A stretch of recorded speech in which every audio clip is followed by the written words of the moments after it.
the other side. And with all this pain that I've been through, I wish that I had you. I wish that I had you. Ooh, ooh, ooh, ooh, ooh. I need you.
other side.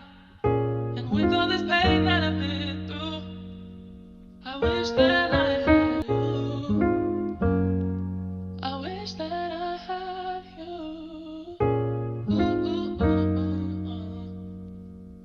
ooh, I need you.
This might look like a radio-controlled bee, but it's actually a bee with a little radar transponder on it, which means that we can track this bee as it flies around the field. And these little guys can carry 90% of their body weight in pollen, so it won't affect the way it flies.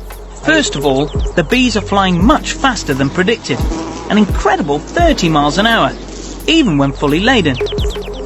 The next surprise is where the bees go. They almost always overfly potentially decent food. And once they've found their patch, they then repeatedly shuttle to and from it. And this is the really clever bit. In spite of 30-mile-an-hour crosswinds, whether out or back, they all fly in dead straight lines. A bumblebee can't fly aerodynamically. Yeah. And he's right. And I said, well, what did bumblebees do? And they said, well, they levitate. And I said, well, how's that? And he says, come on, I'll show you. And he showed me, he wrote a book, incidentally. I don't know if it's still in print. It's in the Library of Congress. The book is called Tomorrow's Energy Need Not Be Fuel. And in that book, he gave reference to what I'm talking about, that that of levitation, that the bumblebee, when he starts to beat his wings, when he starts to flap his wings, there's a little cavity, a hollow cavity next to the larynx inside his system that's hollow. And when he beats his wings, he starts to resonate this energy, and it goes back and forth, just similar to a guitar strumming on one side of the room and hitting the same chord on the other side of the room, or somebody hitting a high C and breaking a crystal. It's the same thing. It's resonance. And he said, what they do, they resonate. And when they resonate, they eventually reach the resonance